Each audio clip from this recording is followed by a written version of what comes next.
નમસ્કાર વિદ્યાર્થી મિત્રો, ગુજરાતીમાં ધોરણ 11માં આપણે 13મું કાવ્ય પરાજયની જીત આ ટાઇટલ ખંડ કાવ્ય તેનો સાહિત્ય પ્રકાર છે. આ પાઠ આપણે જોવા જઈ રહ્યા છીએ. તો મિત્રો આપણે તેનો પ્રસ્તાવના એટલે કે તેનો પરિચય મેળવી લઈએ. સર્વપ્રથમ 13મું કાવ્ય પરાજયની જીત કોણે રચ્યું છે? તો રચનારા છે પ્રહલાદ પારેખ. બરાબર. જન્મ 12/10/1912 અને અવસાન તારીખ છે 2/1/1962. હવે આપણે આ કવિ અને આ કાવ્યનો થોડો આછેરો પરિચય મેળવી લઈએ. ત્યારબાદ હું તમને ક્રમશઃ આ પાઠ વિશે સમજાવું. બરાબર. તો કવિ પ્રહલાદ પારેખનો જન્મ ભાવનગરમાં થયો હતો. તેઓના ઘડતરમાં ભાવનગરની દક્ષિણામૂર્તિ સંસ્થા, આપણે આગળ એક લેસન ભણી ગયા પ્રસંગદીપ. તો પ્રસંગદીપમાં જે વાત કરી હતી એ દક્ષિણામૂર્તિ સંસ્થાની વાત કરી હતી.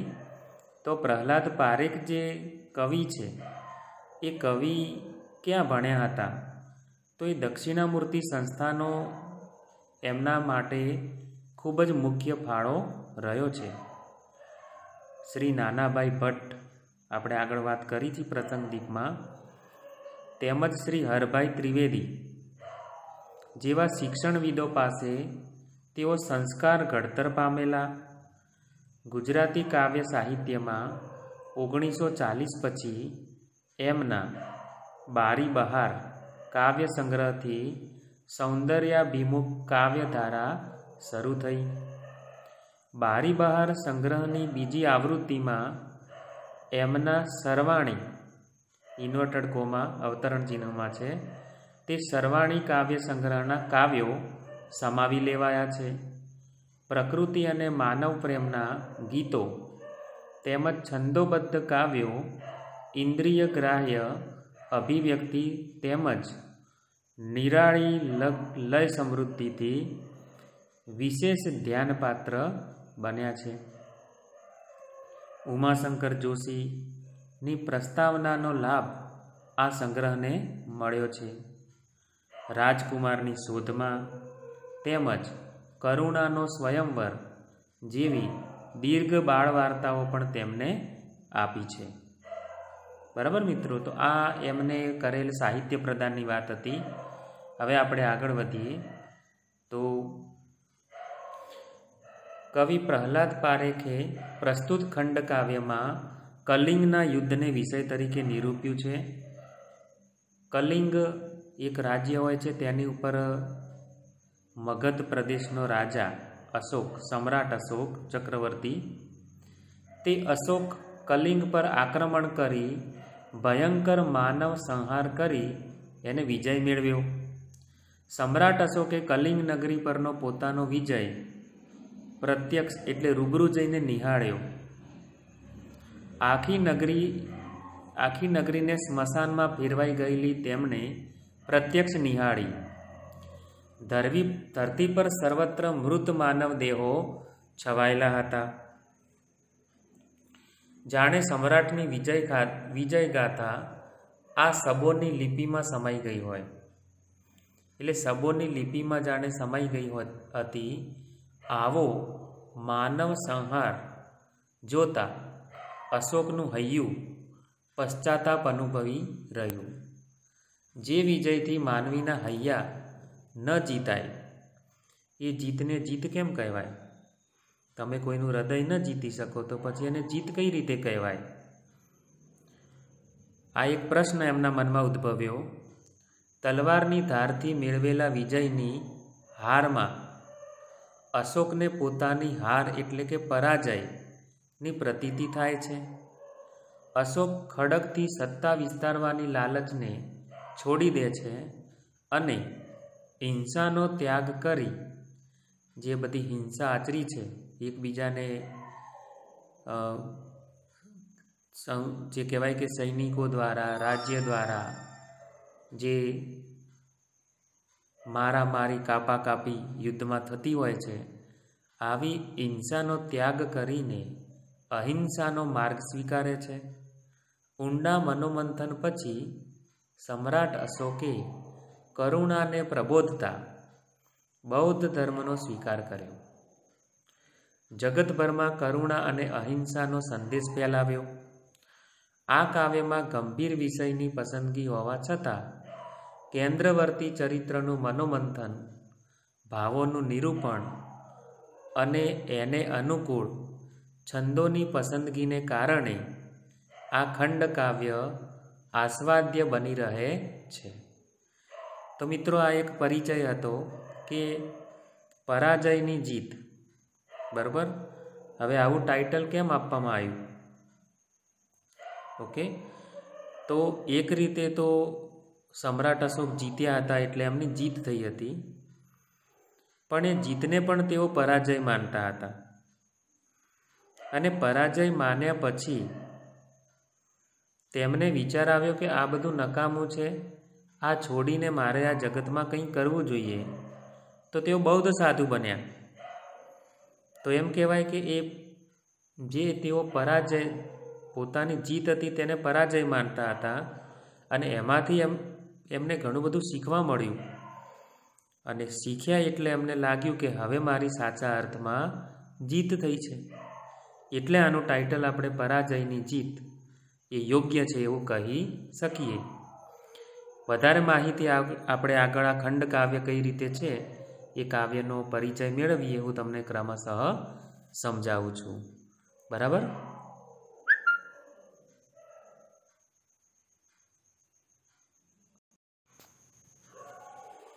હા, તો વિદ્યાર્થી મિત્રો, આપણે આ કાવ્યને સમજીએ.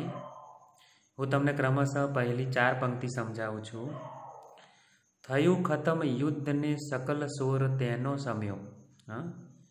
સોર અવાજ, કોલાહલ. સકલ એટલે પૂરેપૂરો, બધો. બરાબર. તો મિત્રો, આપણે જોઈએ કે યુદ્ધ જે કલિંગ સામે જે સમ્રાટ અશોકનું યુદ્ધ હતું, તે યુદ્ધ પૂરું થયું ને યુદ્ધનો જે સોર હતો, બરાબર, સઘળો, બુમરાટ હતી, ઘોંઘાટ હતો, એ શમી ગયો છે, શાંત થયો છે. બરાબર. કલિંગ પડ્યું, કલિંગ નગર પડ્યું, પડ્યું એટલે કે હાર્યું. અશોક નૃપ પામ્યો છે જય. અશોક નૃપ એટલે રાજા, અને જય પામ્યો છે એટલે કે એનો વિજય થયો છે. ભયંકર હતી લડાઈ, સહુ નાદ શસ્ત્રો તણા.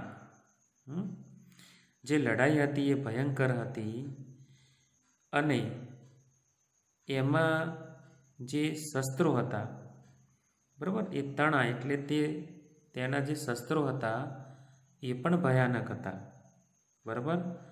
અને જે અવાજો હતા, નાદ શસ્ત્રો તણા, એટલે કે શસ્ત્રોના તમામ અવાજો હતા ને તે ભયાનક હતા. કૃતાંત કરતો તહી તાંડવ. કૃતાંત શબ્દ એટલે જે અંત કરે છે. અને મિત્રો, જીવનનો અંત કોણ કરે છે? તો જીવનનો અંત કરે છે આપણો યમરાજ. બરાબર. આપણા જીવનનો અંત યમરાજ કરે છે. એટલે કે આપણા પ્રાણોને, આપણા જીવને તે લઈ જાય છે. એટલે કૃત અંત, જે અંત કરે છે તે, એટલે પ્રાણને લઈ જનારો યમરાજ. તો કૃતાંત કરતો તહી તાંડવ, જાણે કે સ્વયં મૃત્યુ એટલે કે યમ તાંડવ કરી રહ્યો હતો. બરાબર. જાણે કે યમરાજ ખુદ, તાંડવ એટલે કે એક પ્રકારનું નૃત્ય. એ તાંડવ એટલે શિવ, જે ભગવાન શિવ છે, એ શિવના નૃત્યને તાંડવ નૃત્ય કહે છે. અને જેઓ ત્યારે તાંડવ નૃત્ય કરે છે ત્યારે સમજો કે પૃથ્વી પર જાણે પ્રલય, એટલે કે પૃથ્વીનો વિનાશ થવાનો છે. જાણે કે પ્રલય આવી ગયો છે તેવી ભયાનક સ્થિતિ ઊભી થાય છે. તો કૃતાંત કરતો તહી તાંડવ. બરાબર. જાણે કે ત્યાં મૃત્યુ યમ તાંડવ કરતો હોય તેવું લાગી રહ્યું છે. બરાબર. આગળની 4 પંક્તિઓ તમને હું સમજાવું એ પછીની. બધાય મધુરા સ્વરો જીવનના ગયાતા ડૂબી. ગયાતા જે ઉપર તમને લોપક ચિહ્ન દેખાય છે, ગયા પ્લસ હતા, એ હ અક્ષર અહીં લોપાયો છે. લોપાયો છે એટલે કે એ અક્ષર અહીંયો જોવા મળતો નથી, છતાં પણ આપણે એને સમજી શકીએ કે તે કયો અક્ષર હશે, તો હ, ગયા હતા. બરાબર. તો જીવનના બધા જ મધુરા સ્વરો પ્રચંડ યુદ્ધના પ્રચંડ અતિયુદ્ધના બધાય મધુરા સ્વરો જીવનના ગયા હતા ડૂબી પ્રચંડ અતિયુદ્ધના ગરજતા મહાનાદમાં, અતિ ગર્જના કરતા મહાનાદમાં વિલીન એટલે કે ડૂબી ગયા હતા. બરાબર, ડૂબી ગયા હતા. સમ્યો બહુ દિનો પછી પદ પ્રહાર એ તાંડવી પરાજિત કલિંગમાં ચૂપકીદી છવાઈ રહી. જો બહુ દિનો પછી, બહુ દિવસો પછી પદ પ્રહાર એટલે પદ પ્રહારના પગના પ્રહારનું એ તાંડવી નૃત્ય, જે તાંડવી નૃત્ય થતું હતું એ તાંડવી નૃત્ય સમ્યું એટલે શાંત થયું, શાંત થયું અને પરાજિત કલિંગમાં ચૂપકીદી છવાઈ રહી. હવે જે કલિંગ નગરી ઉપર વિજય પ્રાપ્ત કર્યો હતો એ કલિંગ નગરમાં ઘરે ઘરે શોક છવાયેલો છે, એટલે કે છે કે ચૂપકીદી છવાઈ ગઈ છે. બરાબર, લોકો બધા ચૂપ છે, એકદમ શાંત માહોલ છવાઈ ગયો છે, જાણે કે ચૂપકીદી છવાઈ ગઈ છે, શાંતિ છવાયેલી જોવા મળે છે. બરાબર, ચાલો આપણે આગળ વધીએ.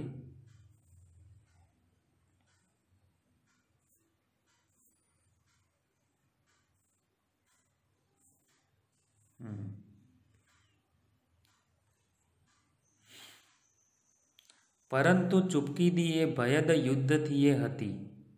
બરાબર, પરંતુ આ ચૂપકીદી હતી ને જે શાંતિ, એ ભયદ યુદ્ધથી એ હતી. ભયદ એટલે ભય આપનાર.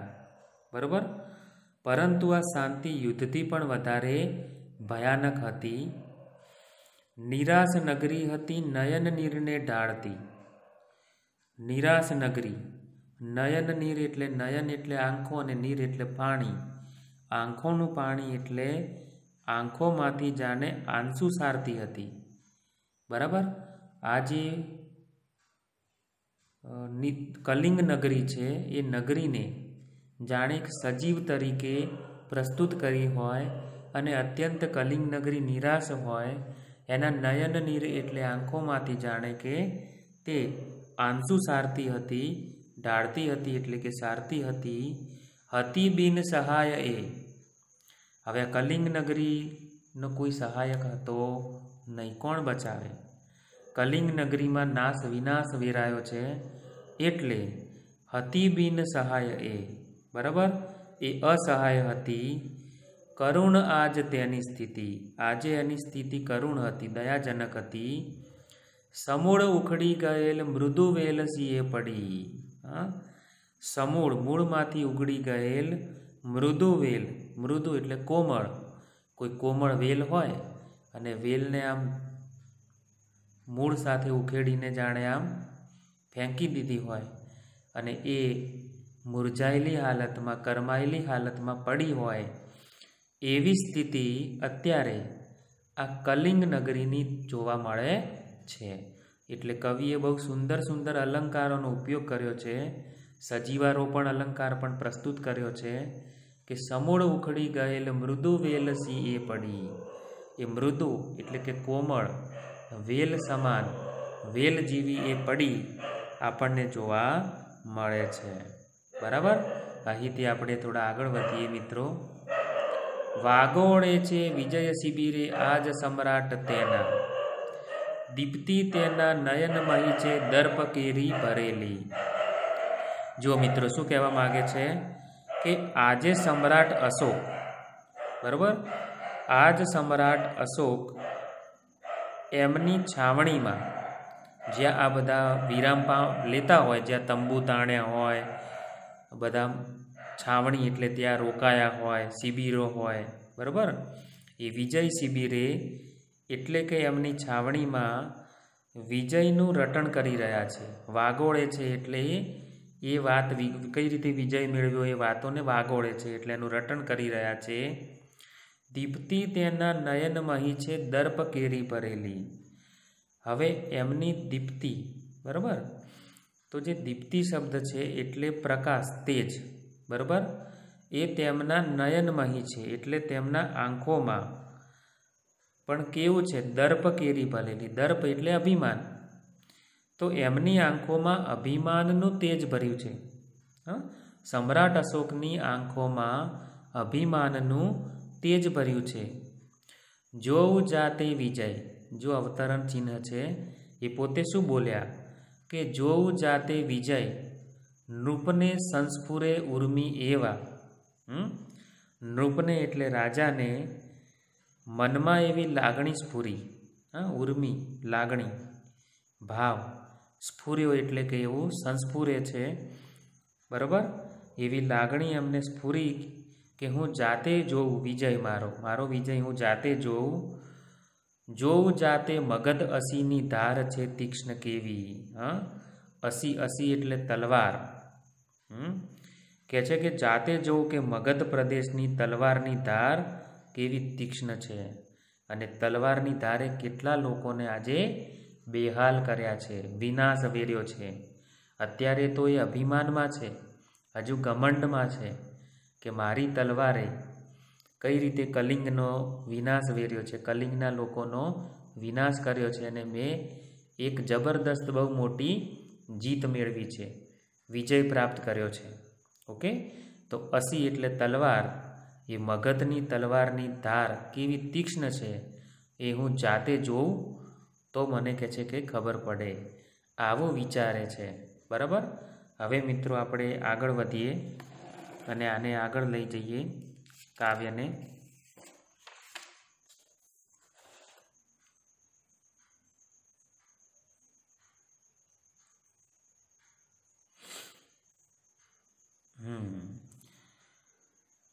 ગયા તેજને આવ્યો અંધકાર, નહીં ભેદ કિંતુ કલિંગે લગાર.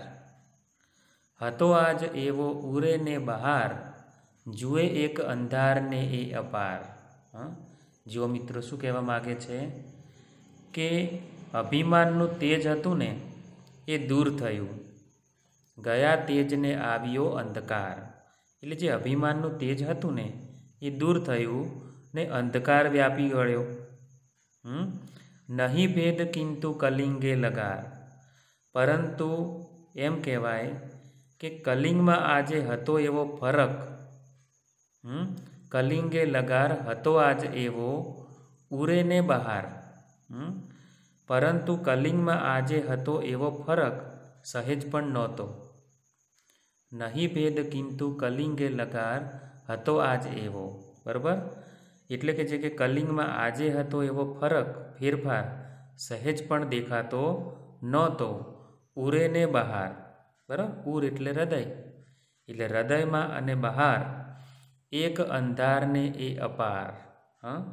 એક જ પુષ્કળ અંધકારને, બરાબર. અપાર એટલે પુષ્કળ, અંધકારને એ જુએ છે, બરાબર. જુએ એક અંધારને એ અપાર, પુષ્કળ અંધારાને જુએ છે. કે કોઈએ ઘરે દીવા ચેતાવ્યા નથી, કારણ કે આજે એમની પરાજયનું કારણ બન્યું છે, બરાબર. મિત્રો જો કોઈ દેશ જીતે, બરાબર, કોઈ નગર જીતે તો લોકો ઘરે ઘરે દીવા પ્રગટાવે, પણ કલિંગની તો અત્યારે એક જબરદસ્ત હાર થઈ છે. એટલે જે પરિવારજનો જે બચ્યા છે એ એમના ઘરે પણ દીવાઓ નથી પેટાવ્યા, પણ બંધ રાખીને સૂતા છે. એટલે કે કલિંગ નગરી અંધારામાં ગરકાવ થઈ ગઈ છે, બરાબર. એ અપાર એટલે પુષ્કળ અંધારાને અહીં જુએ છે, બરાબર. હવે જોઈએ આપણે આગળ. નિહાળવાને નિજ જીત જાતે, નિજ જીત એટલે પોતાની જીત જાતે નિહાળવા. પોતાની જીત જોવા જાતે રાજા અંધારમાં એ નગરી સ્મશાને, બરાબર. હવે એ નગરી સ્મશાને એટલે નગરી કેવી બની ગઈ છે, સ્મશાન જેવી.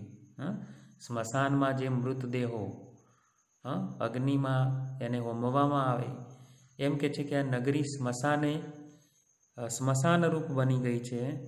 અને એમાં એ રાજા પ્રવેશે, એટલે કે રાજા પ્રવેશ કરે છે અને કરવા પ્રકાશ મસાલચીઓ લઈ કંઈક સાથ.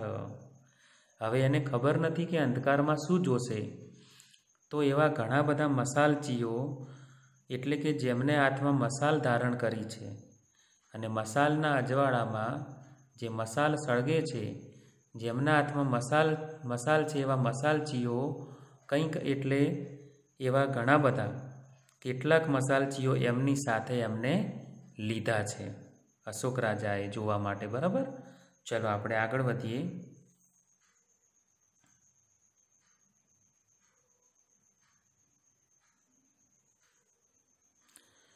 કોઈ બીજું હતું ના ત્યાં રાજાને સૌ મસાલચી. જુઓ મિત્રો, બીજું કોઈ ન હતું, રાજા હતા અને સૌ મસાલચી હતા, જેમને હાથમાં મસાલ ધારણ કરી હતી. પડે છે પંથ પોતાને સબોની વચમાં થઈ. હવે સબોની વચમાં થઈને આગળ નીકળે છે. મસાલચીઓ એ રસ્તે છે. બરાબર, પડે છે પંથ, પડે છે એટલે એ રસ્તેથી આગળ નીકળે છે. પોતાને સબોની વચમાં થઈ, જે મૃતદેહો સબ બધા પડ્યા છે, બરાબર, આમ તેમ, અને એમની વચમાં થઈને એ લોકો આગળ નીકળે છે. આપણે આ કેવું દ્રશ્ય રચાયું હશે યુદ્ધ પછીનું, આપણે આવી કલ્પના કરી શકીએ છીએ. આપણે ઘણા ફિલ્મો યુદ્ધને લગતા જોયા છે, તો યુદ્ધ પછીની પરિસ્થિતિ કેવી હોય, તો કોઈ મૃતદેહ ઉપાડનારું પણ હોતું નથી, એમને મૃતદેહો રઝળતા પડ્યા હોય છે. તો અહીં જ્યારે એના વિજયને યાદ કરવા માટે જ્યારે રાજા અશોક નીકળે છે, તો મસાલચીઓ મસાલ લઈને નીકળે છે. તો સબોની વચમાંથી આમ ખૂંદતા એમ કહેવાય કે તે આગળ નીકળે છે. અને આગળ જોઈએ કે શું કહેવા માગે છે. સબોના શબ્દમાં ગાથા લખાઈ ભૂપ જીતની. બરાબર, આ ગાથા લખાઈ, ગાથા એટલે એની એક વાર્તા, એક સ્ટોરી એ લખાઈ. ભૂપ એટલે રાજાના જીતની, પણ કેવા શબ્દોમાં? તો જાણે કે રાજાની જીતની ગાથા આખીય નગરીમાં. બરાબર, આગળ આપણે જોઈએ કે રાજમાર્ગે મહોલ્લામાં આખીય નગરી ભરી. બરાબર, એટલે કે રાજમાર્ગમાં અને મહોલ્લામાં સબોના શબ્દોથી લખાઈ છે. બરાબર, અને આગળ વધીએ આપણે. ડાબે ને જમણે આંખો ફેરવી.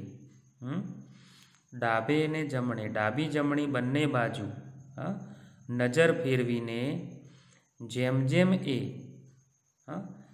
જેમ એ કહે છે કે આ ગાથા વાંચે છે, આંખો ફેરવી ભૂપ વાંચતો, ઉકેલે જેમ એ તેમ જયનો અર્થ જાગતો. બરાબર, બંને બાજુ નજર ફેરવીને જેમ એ ગાથા વાંચે છે, એના અર્થ ઉકેલે છે. હવે એને વાંચે છે એટલે કે એના દ્વારા આ એક કઈ ઘટના ઘટી ગઈ, આ કયો ઇતિહાસ રચાઈ ગયો. બરાબર, એ સબોના શબ્દો દ્વારા જાણે કે અહીંયા ગાથા રચાઈ છે. આ લખનારા તો એના પછી એ ઘણું બધું લખ્યું હશે, પણ અહીં તો આ યુદ્ધ જે વિજય મેળવ્યો એની રાત્રિ છે એ દિવસની, અને એ રાત્રિએ આ રાજા જોવા નીકળ્યો છે કે મેં કેટલું બધું અહિત કર્યું છે, કઈ રીતે વિજય મેળવ્યો છે.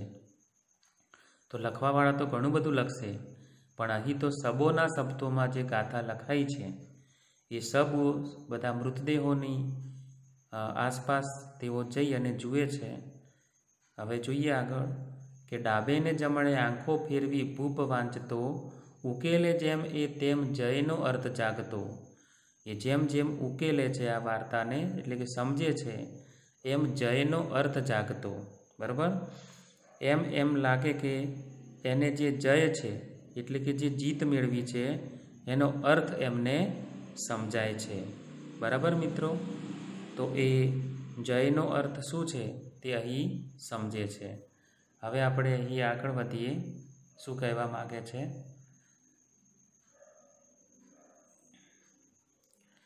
રાજા આજે અનુભવ કરે અંતરે કો અપૂર્વ. રાજાને આજે અંતરમાં એટલે હૃદયમાં કોઈ એવી અપૂર્વ પ્રતીતિ થાય છે, હા, કોઈ એવી અપૂર્વ પ્રતીતિ થાય છે કે જય જીતનો અર્થ આવો ભયંકર હશે, ભયંકર હશે, બરાબર। જાણ્યો નહોતો કદીએ જયનો અર્થ ભયંકર આવો, બરાબર, કે જયનો અર્થ આવો ભયંકર હશે એવો તો કદી અર્થ તેમને જાણ્યો નહોતો, બરાબર।